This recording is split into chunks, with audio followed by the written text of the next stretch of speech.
there seems to be a little bit of a prejudice towards alcohol to some extent, because you talk about Priestley and Ben Franklin and all those guys in their coffee houses, right, and how somehow they're smarter because they stopped drinking booze. Right. Yeah, there's this little pro-coffee theme in the book, which is, I think, appropriate in Seattle. Frankly, I mean, come on, what am I doing here? But yeah, it's not an accident that you know, before coffee and tea came to England in the kind of early part of the 18th century, the daytime drug of choice for both the masses and the elites was alcohol, because the water wasn't really safe to drink. So you had an entire culture that was ostensibly drunk all day for health reasons. And so the fact that the Enlightenment happens right as the culture switches basically from a depressant to a stimulant is truly not an accident. I think it's a related factor in that story. And I'm hoping to get some kind of marketing deal with Starbucks. Well, keeping on the alcohol theme, just because it is a favorite of mine, and screw the Enlightenment.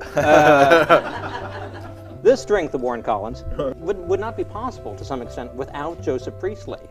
That's right. The star and subject of this book. I was very excited about that. He makes my Tom Collins version possible. That's right. How is that? He invented soda water.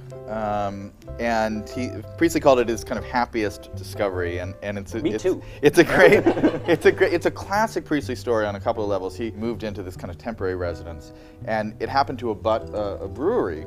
And so, ever kind of inquisitive, he walks over to the brewery to kind of inspect what's going on there, and he sees these giant vats of beer brewing, and he sees this kind of little haze coming off of the beer.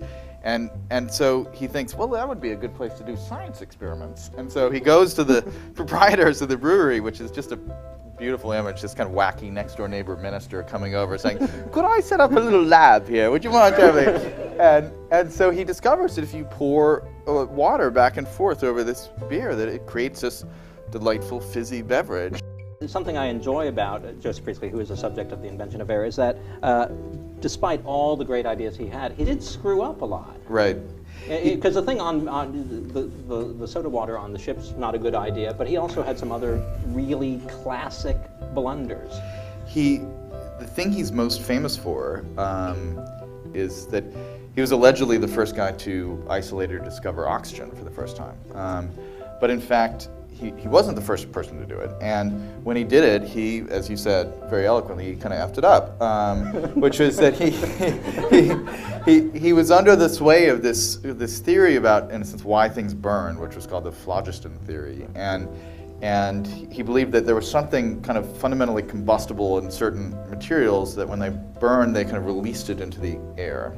And so when he isolated oxygen, he decided to call it deflustigated air, right, which didn't really take off, weirdly, as a term. One of the big themes of this book is this question of what happens when you have major kind of intellectual turning points and paradigm shifts, when society kind of invents a new way of thinking about the world. How does it happen? Why does it happen? And I think one of the things that we see again and again is that you need people like Priestley who were good at going in and kind of laying the gunpowder under the existing structure and kind of blowing it up. And then you need people who are good at then sifting through the rubble and building something new.